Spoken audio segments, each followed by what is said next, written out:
Alright, you're inside Breakaways and a very special guest is in the building. Her name is Deneese Wright. Deneese Wagwan. Excited. No. Deneese, hi, Chevy! How are you? I'm good, thanks. Good to have you in the building. How are you doing? I'm good. People know you as Chevy? Like I know you as Chevy? Yeah, I think they do. Okay, so it's okay that I call you Chevy on air. It's fine. So you good, friend? I'm good. It's under the weather, but I'm fine. You look nice. You better get from under the weather, you know. Oh, okay. Thank you so much. So that's what black and white. Call it polka dot. Yes, big polka dots. Yes. And metallic leggings. Okay. Oh, so you have to. Okay. Okay. All right. So tell us, who is Deneese Wright? What would you want people to know about you, what we don't know? It's good to be here. Mm-hmm. Anything about Deneese Wright that people don't know? I don't know. Yeah.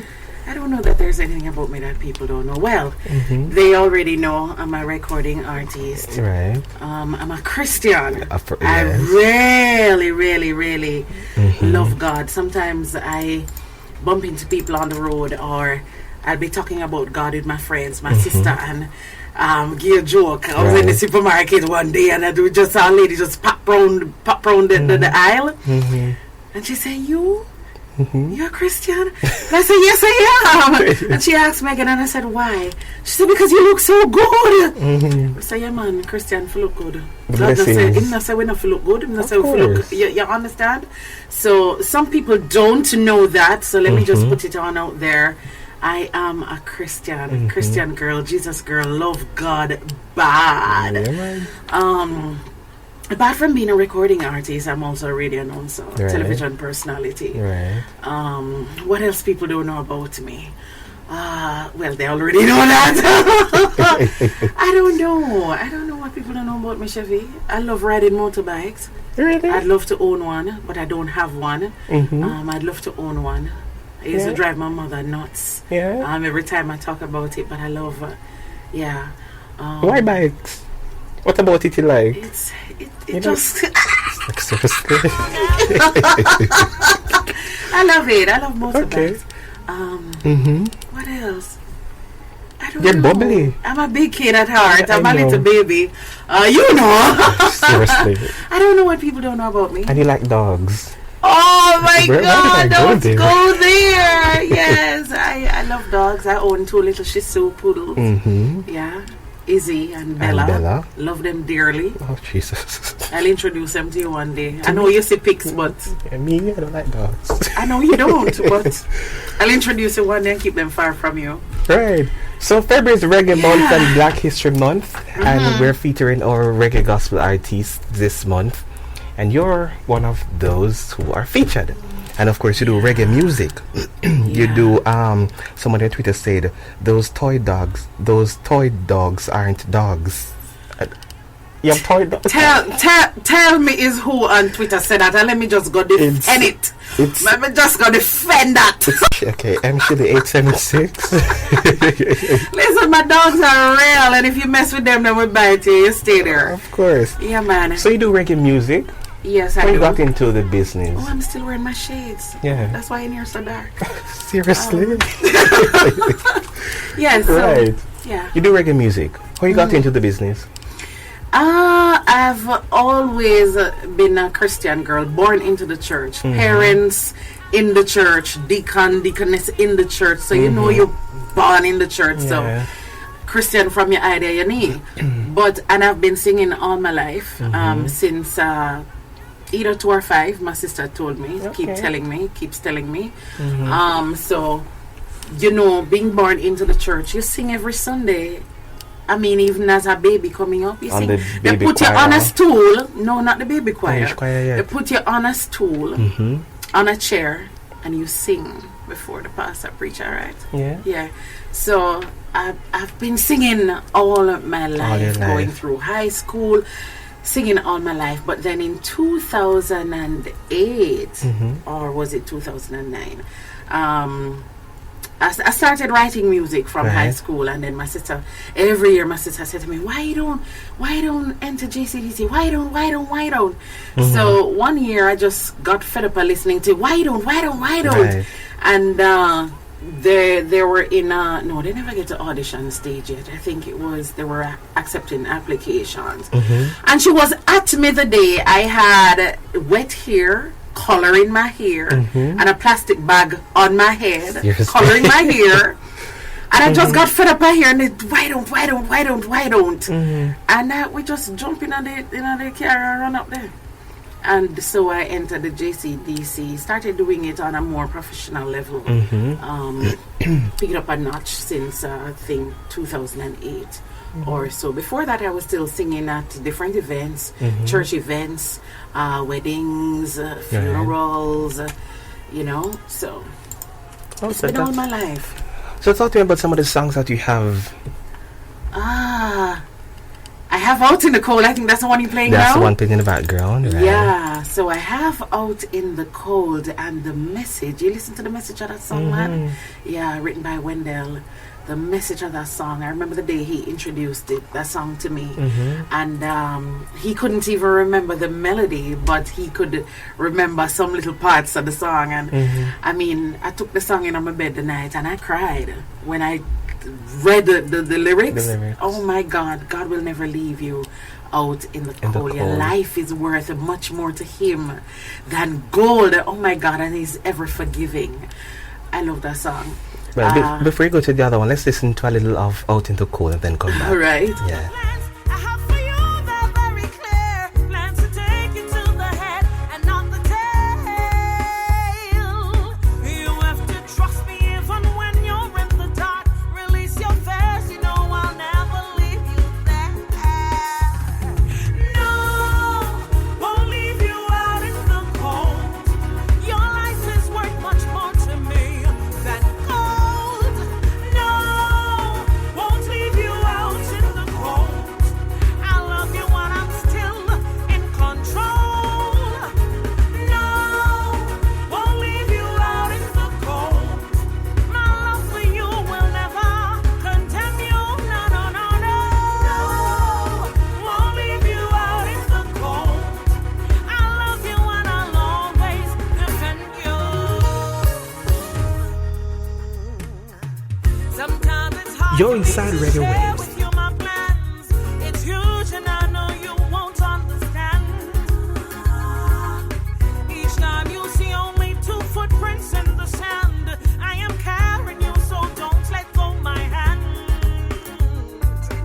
I understand your pain. Without it, you won't gain. Trust me through the sunshine and rain.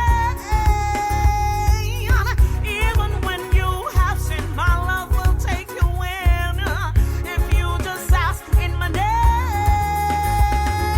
No, no, no, no, no. Your life is worth much more to me than gold. No, won't leave you out in the cold. I love you when I'm still in control.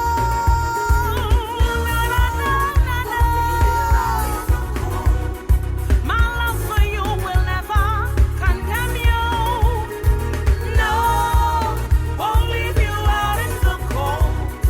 I love you and I'll always defend you. I'll always be your friend. Trust me until the end.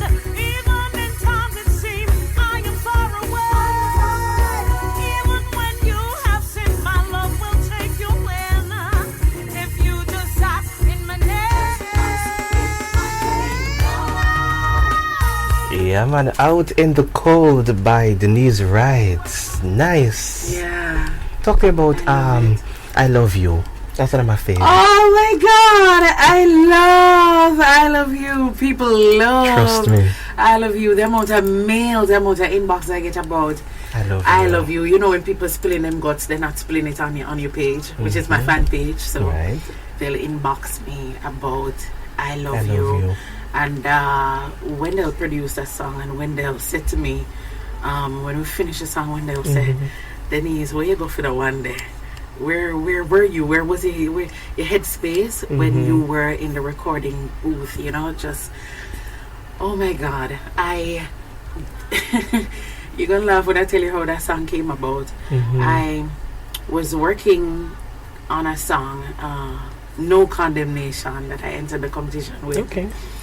And I was actually working on another song, and I was supposed to meet up with Otti, you know, Otti Lewis, right? Yes. I was supposed to meet up with him on the Monday, I think. So I called Otti the night, Right. and just said, we're still on for tomorrow, anything change? And Right. nah, man, you know, Otti, nah, man, me a wait for you to come tomorrow. And then he said to me, I hope you don't come over here with no one song, you know, because we are going to work, you know, Otti sound. Of course. And Drama. so I was at my sister's place, didn't have my stuff with me. Right. And I said, okay, I need to take some stuff with me. Okay, God, what are you going to give me? I need to take some stuff with me. What are you going to give me? I can start writing now. And I just started thinking about the goodness of God and His faithfulness. Right. And like I was telling somebody last night when I was starting my show, that I was saying to my sister just yesterday afternoon, I think, that you know, some people can come and feed you with lies via Right. television, via radio, billboards, whatever. But I was saying to her, and nobody can ever lie to us because we've proven God. Right. We've lived the Word. We've seen His hand at Right. work in our lives. We know Him. We have a one-on-one with Him. We know God. And I just started thinking the night about how faithful God is, Right. and how He has been over the years. And I just started thinking about how I love Him. I really love him. I mean, people might hear you say you love God, and them say, Yeah, it's a norm. yeah, it's just a cliche for some Right. people. But I really, really, really love God, and I started thinking about that, and I just said, it's kind of like I started praying to Him, and I said, I love you. We kind of changed it up when we got to studio in terms of taking out some of the slurs and all of that. But that was where it came from, and I started saying to God, God, you are my King. You are my everything. And when I said that, I mean it. And whatever I had, whatever thought came to me, whatever expression of His love that popped up to my head that night, I put it on paper. Right. And that's how I Love You came about. And then the second verse. The second verse. When the doctors couldn't help, you were there. And I don't know how many people know about my testimony. I have so many. But in 2012, I went to the grave, boss. Dead and back. And I mean, dead and back. As in preparation for Fun in the Sun. And that afternoon, I was supposed to be going to a rehearsal. Left home, went on the road to take care of some stuff, and just wasn't feeling right. Well, a couple of days before that, I just wasn't feeling good. But then I was in Canada, running all over Canada, everybody calling you, Deneese, you have to come sing at my church, Deneese, So I was running all over Canada, ministering, and then I came back to Jamaica and went right into a local tour with Kevin Downswell. And so, Chevy, when I started feeling funny, I thought that I was just tired. I needed some rest. And my friend called me from Bahamas the night before this happened, and I fell asleep on her maybe about a half a dozen times. And she kept calling me, and she said, "Den, this is not like you falling asleep on the phone." I said, maybe I'm just tired. And I remember my sister came into the room in the morning, "You feeling better?" "No." But then we left the morning, and I forgot my water bottle, and I was going in back to get it and couldn't go in back. And I had to sit down and felt a little bit better, went on the road, went into pavilion because I needed to take care of some stuff, went up the back stairs and fell to the ground. Really? Right. And I tell you, people just kept walking, minding them own business, while my sister was window shopping, not realizing that we're on the ground. And I said, "Lord, please just make she turn around." Eventually she turned around and saw me and came back and was asking what happened, and I put up my hand like this because I lost my speech, I lost my hearing, the amount of things that happened. And I said, God, if you pick me up off the floor, I'm going to go in that van and I'm going to go to the hospital. God picked me up, of course, and I went on doing what I planned to do on the road that day. And by the time I got to one of the stores, I was out again, and I said, God, if you help me to get to the van, I'm going to go to the hospital. And got to the van, had to be holding on to my sister now to help, and I started getting frustrating. I started getting mad. What is happening? Why is this happening? You know? Got to the van feeling better, and I went home because I don't like hospitals. Right. So again, me break my promise. break your Right. promise. So again. But as I started my avenue, got to my avenue, I felt like somebody had a fist in my chest and just pulling out my heart. And I turned and said to my sister, I said, when we get to the house, I'm going to take a shower again because you're going to take me to the hospital. I want to be squeaky clean because I'm not coming back home. And she said, what you mean? I said, based on what I'm feeling, I don't think I'm going to come back home. Right. So based on me just coming back from Canada and all of that, I still had my suitcase packed and everything. So get the suitcase and I was ready to go. Got to the hospital. Hours later, they still didn't know what was wrong with me. The tests, different tests were showing that Deneese all right, Deneese fine, her oxygen level is fine, fine, everything fine. And I realized that they were about to send me home, and this is like after 3 in the morning. I got there after 2 in the afternoon. This is after 3 the next morning, still in the emergency room, and I realized they were going to send me home. So I remember when the doctor came back, he had me doing sit-ups in the bed. Because he must said to me, Deneese, let me show you said nothing wrong with you. And that's what he said to me. And I said, something is wrong with me. I don't know what it is, but something is wrong with me based on how I'm feeling. So he had me doing sit-ups on the bed, and I was doing the sit-ups, but I was winded. And he started walking away, and I grabbed him with everything in a me, Chevy. I grabbed him and I said, listen, if you take too long out there, when you come back around here, you're going to find a stiffy. I'm not going to be here. I'm going to die because something really is wrong. And when he left, I started interceding in a friend. And I started to remind God of everything that he said to me in the past, what he wanted me to do, my assignments, all kind of something that he promised to me. And it's good to journal. I encourage you people in Jamaica, around the world, journal. We're around the world yet? Yes, of course. Journal, please. And I started to remind God of the things that he said to me, his promises, and just started to declaring some stuff and declaring his word over my life. And I said to him, I said, God, I know you're here. You know what's happening. They don't know what's happening. I need you to tell them what is happening. I realize it's time for war. So in my dead state, I start to war upon the hospital, they know. And I started asking him to tell them what to look for and all of that. Anyway, it was a long list that I gave God that day, that early morning in the emergency room. And not long after, I heard footsteps coming back. And it was a doctor. And when I saw him just look, you know, when you're fed up, when you really, you don't know, you're clueless. And he said to me, held on to my hand, and he said to me, he said, Deneese, we really don't know what's wrong with you. But I feel like we need to take a look at your lungs.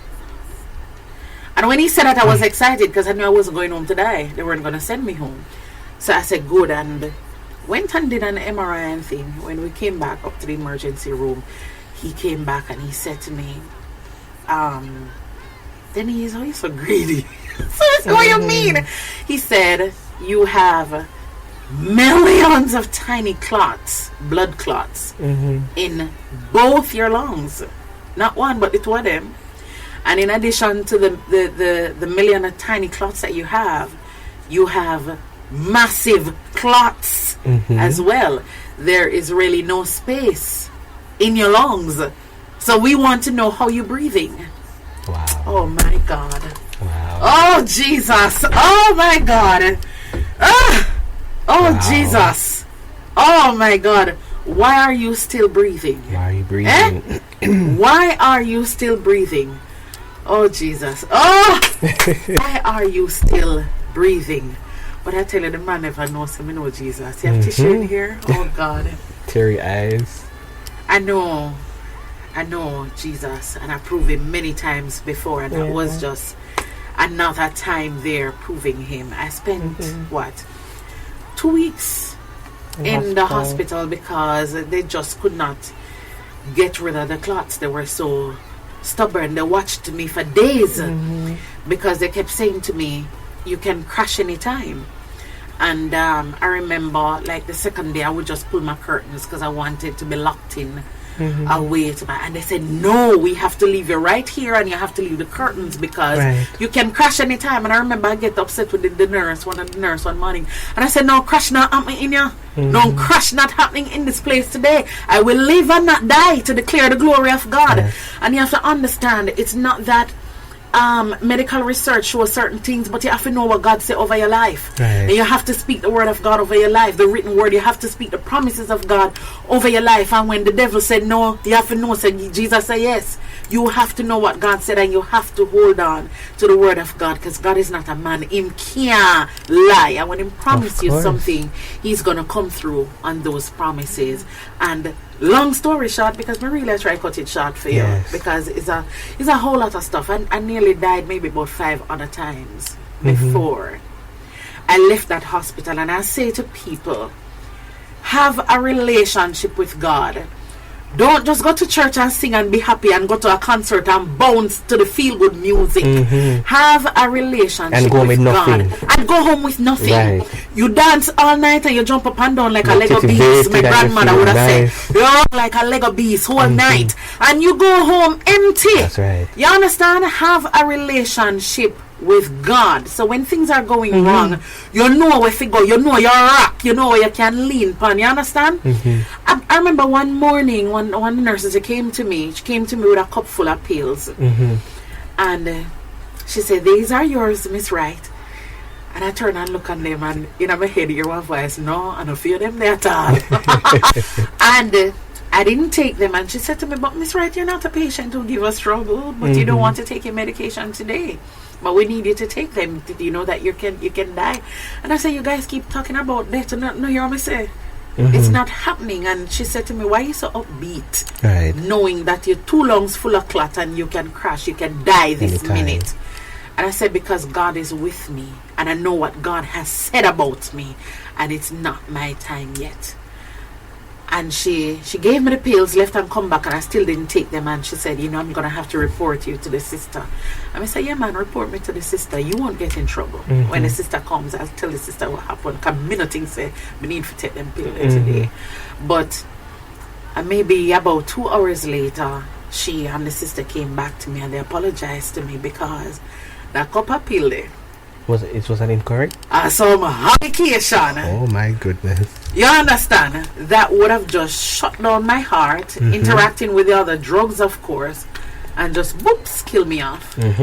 So I would not have died from pulmonary embolism, but I would have died from something grave to the heart else. And that's why I'm saying to you guys, that's why I'm saying to you, Chevy, know the voice of God, have a relationship with God, because it must have been God instructed me not to take the medication that morning. And several other times they came to do like a minor up one morning, and I said, on me, you sure you're looking for me? And the doctor said yes, and I said, no, I don't think you're looking for me at all.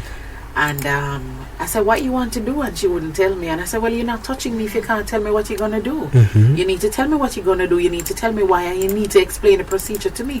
So he thought that I was giving her a hard time. And of course, they said they're going to report me again. And I said, go ahead. I'd love to talk to the sister. And they came back again and apologized because the procedure was not mine. Imagine. You see, let me tell you something. The plans that the enemy have written out for your life, I don't fear them. You understand? In Jeremiah, God talks about the good plans that he has for you. Them plans what the enemy have for you, and not fear them, not accept them, not receive them, tear them down in the mighty name of Jesus Christ, and live the plans and purposes that God has for your life. You understand? And I can't say it enough. Have a relationship with God. Know who you are. Know who God is. Know who you are in Christ. I can't say it too often. Have a relationship with Christ. And that's just one of my many testimonies. We're almost out of time. Yeah, I know. We're almost out of time. Deneese, talk to me about some of the people who you look up to in the business. in the business, local and abroad, I love Donnie McClurkin. I love Kimberell. Kimberell can sing some runs where I don't know. I know she definitely I hear from some things up there. So, there's so many that I love. I love Chevauni Franklin. Yes, locally. I remember I didn't know who Chevauni Franklin was. Yeah. And I remember I went and I did an audition to sing with the Grace Thrillers, and Grub said to me, "Boy, you really sound good, girl. But we can't use you in this group because you really have to sound raw. Oh. And you know sound Jamaican. You have international flavor. You have an international flavor." And those were a couple of the words he used. Okay. And him say it makes no sense to throw you in here when we see that you don't fit here. The sound that you have is not a local one. And we get mad every time You know, people say that to normal. me because I can. Right. But I didn't know who Chevauni Franklin was, and they told me about Chevauni Franklin. I don't know if you know Gibby, but I went to Gibby's studio one day, and when I finished singing in the booth, he said, "General Star! You hear that? You'll just climb out on a limb and you're not afraid if it pop off." And he did mention Chevauni again, and then I realized people started mentioning Chevauni, so I said, "All right, I have to find out who that chica is." Right. So I did my research, listened to her stuff, and I realized what people were talking about and the kind of personality and how fearless we are when we minister, when we sing. So I like Chevauni Franklin. I don't know if it kind of sound away, but she kind of reminded me of myself. Right. I love Kevin Downswell. I like that he's such a worshipper. There are so many other people that I really love listening to. But I know we're almost out of time. Oh, yes. Somebody on Twitter, Hillary says, "Yep, so true. She has a rock voice, but still soulful. Love it." And she likes Out in the Cold. Yes, so I mean, everybody think my banner firing, but I never banner firing people. Deneese, anything you want to say before you go? Oh man, anything I want to say. I think I've said the most important thing already. Have a relationship with God. Get to know God. Yes. Have a relationship with Him. Talk to Him so much that when a wrong voice whisper in your ears, you can know that that's not the voice of my Father. And of course, you know I'm big on family. My father celebrated his birthday this week, February 15. Hey, my dada! I don't even know if he's listening. I don't even know if he knows I'm going to be here today. But I must big up family. I know I talk about my Annie Panny a lot. Of course, Annie to the world. Michelle, mother, sister, and Montego Bay, the rest of the family. Some of them live abroad. I don't even know if some of them tune in right now. Because I didn't get the chance to tell everybody. But got to thank family for keeping me covered in prayer and just supporting me. Got to say hello to Monique Cottrell and Simone Mignot, people from the Rescue Package Foundation who just, hedge me in terms of prayer. Just put me before the Lord and just cover me in prayer like that. I don't know even if I should have just start calling names because I may get in trouble. So big up the entire Facebook. I know them listening, because I posted the video you sent me. So I know they're hey guys on my fan page www.facebook.com/Deneese Wright, and you know my Deneese spelled Deneese. So thank you guys for your support, and let me just say hello to my church family fellowship Tabernacle as well, and my pastor Dr. Merrick Al Miller. And like you said, if I have anything to say, I can't say it enough. You see, so many things have happened. I've had so many different experiences of how God has come through for me and protected me from so many things that I understand the importance of having that closeness, that oneness, that relationship with Him. That I keep saying it, man. To live outside of God are some serious thing that's true. So Deneese, if you don't know Him, people out there listening, if you don't know Him today, it's a good opportunity now to just check Him out and give your life to Him. You can never lose. He'll never fail. He'll never leave you out in the cold. All the time. Be gone. Thanks, my friend. Thank you, friend, for having me on your show today. Reggae Month. I know. Yes. All right. side. Yeah. We're gone. Thank you. Bye, Chevy. Later, Deneese. Deneese Wright to the house this afternoon inside Reggae Waves. 2:34 on the sound of... Oh, this is my favorite part of the song. Listen to it. Say me just want you to know that God, your love is everlasting. Your love is ever faithful.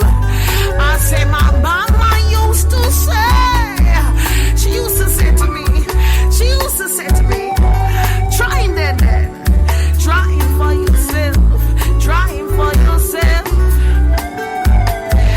I said I tried him for myself, yeah. I said I tried him for myself. I him on the real deal.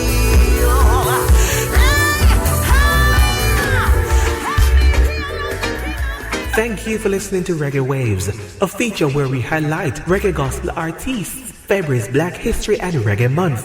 Reggae Waves.